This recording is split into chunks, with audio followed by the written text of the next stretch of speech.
Daddy, हमें ताकत दो, हमें शक्ति दो कि हम उसके और हमारे बीच में खून के रिश्ते को भूल जाएं और आपकी मौत का इंतकाम ले सके। राजेश्वर,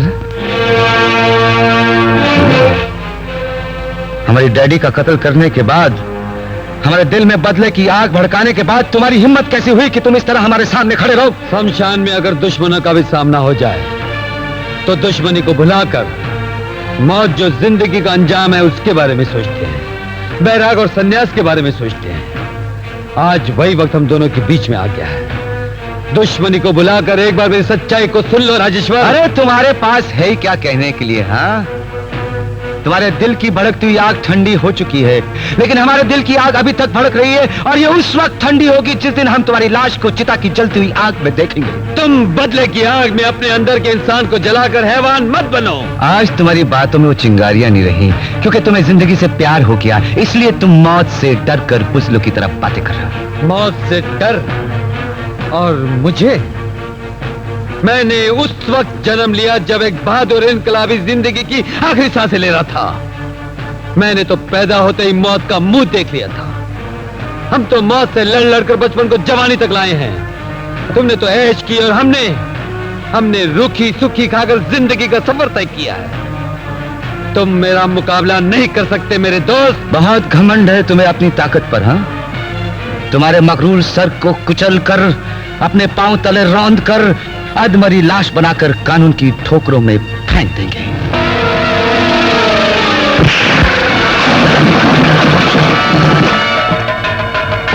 राजेश्वर, मेरी बात सुनो। आज हम तुम्हारी कोई बात नहीं सुनेंगे कमीने।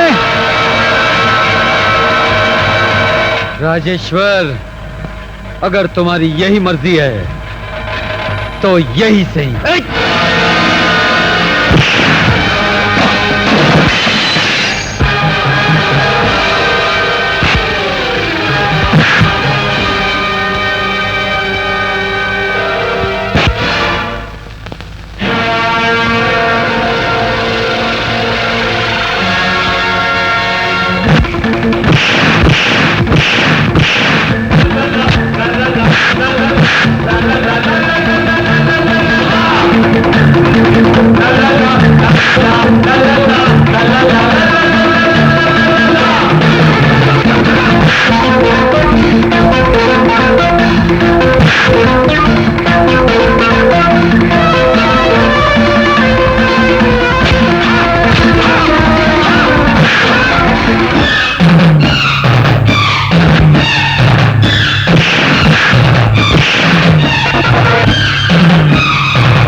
से।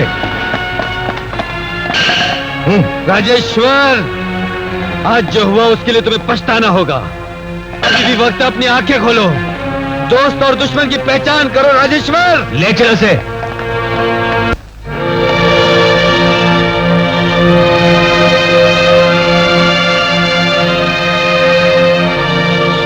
आप और हमारे घर, आपने तो कहा था इस घर में कभी कदम नहीं रखेंगे।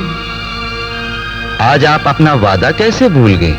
जब तूफान आता है तो समंदर भी भूल जाता है कि उसे साहिल पार करके आगे नहीं जाना चाहिए।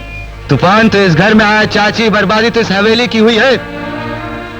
ये जानते हुए भी कि इस बर्बादी का जिम्मेदार आपका बेटा है, फिर भी आप यहाँ चली आई हैं? हाँ, क्योंकि उस रोज तुमने मुझसे कहा था कि मेरा एक और भी बेटा है जो अपने घर पर मेरा इंतजार कर रहा है। मुझे बेटे की मौजूदगी का एहसास दिलाकर आज तुम खुद भूल गए। उस दिन हम अपने दिल में प्रेम और श्रद्धा की भावना लेकर आए थे आपके पास, लेकिन अब हमारे डैडी की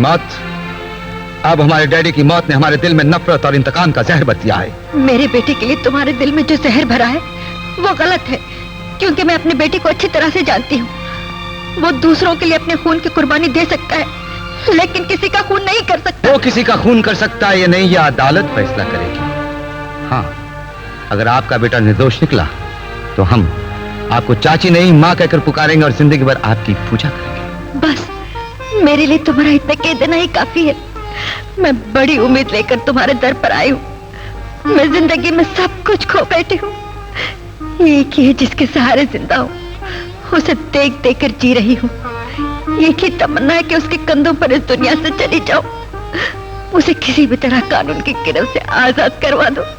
वो निर्दोष है। हर माँ के लिए उसका बेटा निर्दोष होता है, लेकिन ये बेटा जो अपने डैडी को खो बैठा, उसके लिए आपका बेटा खूनी है। इसलिए आप हमसे झूठी उम्मीद ना रखिएगा, और ना ही हम आपसे कोई झूठा वादा करना चाहते हैं। आप जा सकती हैं। कुंती ने करण को नफरत से फेंक दिया था, फिर भी करण ने उसे वरदान दिया था। वो रिश्ता तुम्हारे और मेरे बीच में नहीं है, इसलिए तुम मुझे इनकार कर रहे हो। बड़ी उम्मीद लेकर आई थी, लेकिन मैं आज खाली हाथ तुम्हारे घर से लौट रही हूँ।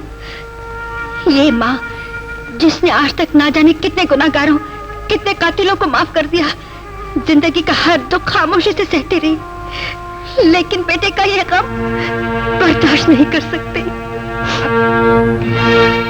एक बात याद रखो राजेश्वर, तुम्हारी ये चाची जिसने अपनी मर्जी से अपनी दौलत, अपनी जायदाद, अपना घर बार सब कुछ छोड़ दिया, जिंदगी में पहली बार किसी से कुछ मांगने आई तो वो तुम्हारा दर था, लेकिन आज दिल में मायूसी और आंखों में आंसू लेकर जा रही हूँ। मेरा यहाँ आना और चले जाना खाली नहीं जाएगा। आज का दिन तुम जिंदगी भर याद रखोगे।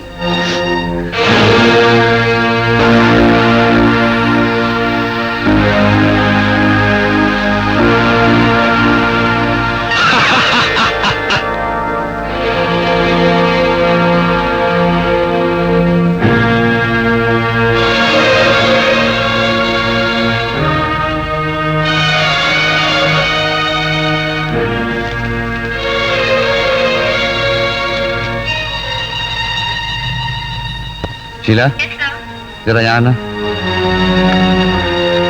Good morning sir. Good morning. ये डॉक्यूमेंट्स तुमने ट्रिपल किए थे? Yes sir. आपके डैडी के साथ जिस दिन वो दुर्घटना हुई थी, उसी दिन उन्होंने मुझे ये मैटर डिक्टेट करवाया था। मैंने उसकी 2 कॉपियां टाइप की थी, एक वो अपने साथ ले गए और दूसरी वो यहीं छोड़ गए। You can go. Thank you sir.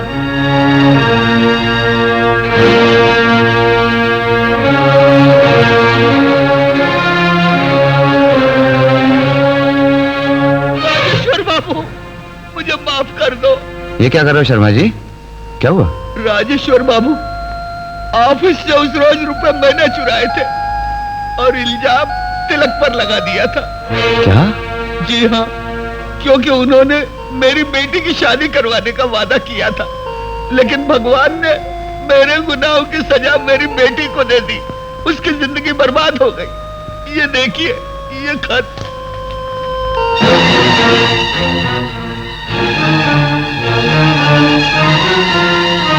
Operator connect में फनराज ऑफिस। सर, इस वक्त वो ऑफिस में नहीं मिलेंगे। आज भी उन्होंने बहुत सी गरीब लड़कियों की शादियां करवाई और उन्हें विदेश भेजने का प्रबंध कर रहे हैं। तुम्हें वो जगह मालूम? जी हाँ। चलो मेरे साथ।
शर्मा जी, इन लड़कियों को उनके घर पहुंचा दो। जी बहुत अच्छा। चलो बेटी आओ।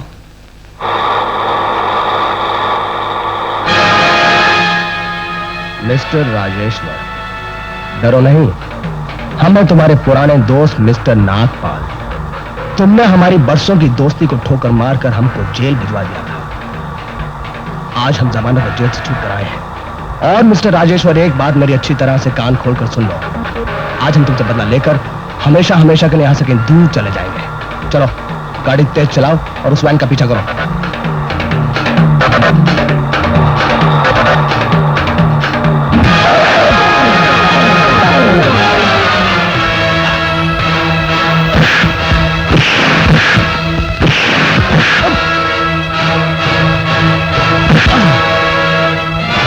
हमें लोग दुनिया को क्या कमती धोखा दिए, सत्यजीत को मार डाले, वो जितना पैसा जमा किया था जनता की भलाई के लिए, हमें लोगों ने को चंपत हो गए।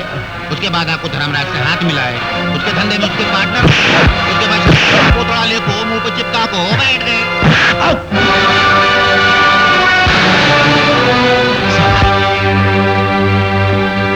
ये लो।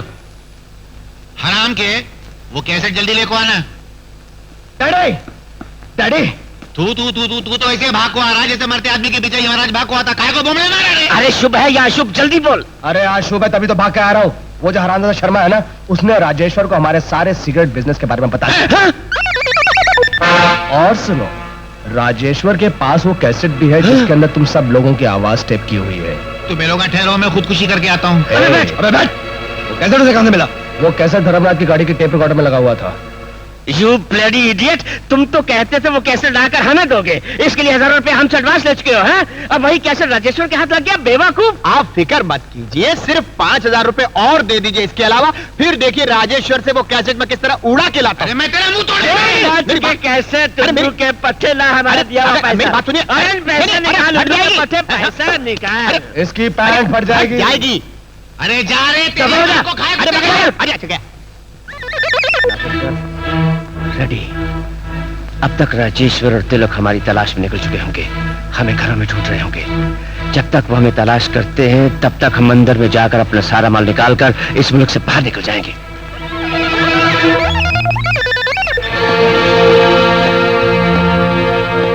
माँ,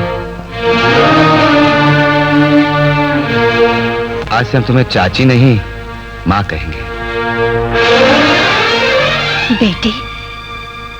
बेटे, मैं तो सोच रही थी कि मैं अपना अकलौता बेटा भी गंवा दूंगी, मगर तुमने तो आज मुझे 2 बेटों की माँ बना दिया।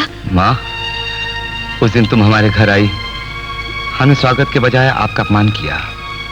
तुम्हारी झोली खुशी से भरने के बजाय तुम्हारी आंखों में आंसू भर के अपने घर से लौटा दिया।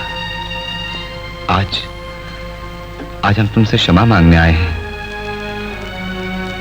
ईश्वर 1000 गुनाह करने के बाद माफ कर देता है, लेकिन एक बार माँ का दिल दुखाओ, वो कभी माफ नहीं करता। बस बेटा, बस। खुशामदी लोगों की बातों में आकर भाइयों के बीच कुरुक्षेत्र का युद्ध हुआ था।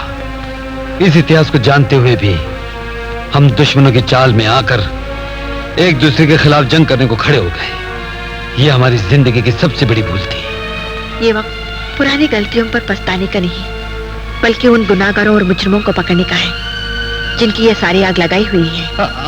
अब वो तुम्हारे हाथ नहीं आएंगे, क्योंकि वो सब इस देश से निकल जाएंगे। किसने कहा तुमसे? हाँफते हुए कुत्ते की तरह कह रहा था नागपाल। खुल गए सारे राज उनके, पकड़ा गया सारा गोलमाल। हम कैसे विश्वास करेंगे कि तुम सच कह रहे हो? बोलूंगा सच, इस जन्म में हो जाएगी शादी मेरी अगले जन्म में। अच्छा बताओ, इस वक्त वो लोग कहाँ हैं? मंदिर में। मंदिर से पहले माल निकालेंगे, फिर कुत्ते की तरह भाग जाएंगे। बेटा राजेश्वर, तिलक, तुम दोनों जिनकी औलाद हो, उनकी हिम्मत और सच्चाई का जज्बा तुम दोनों के खून में मौजूद है। टूट पड़ो शेरों की तरह उन दरिंदों पर जिन्होंने तुम्हारे सरों पर से तुम्हारे पिता का साया मिटा दिया। पकड़ लो उन्हें और कानून के हवाले कर दो। जाओ, भगवान तुम्हारे साथ है।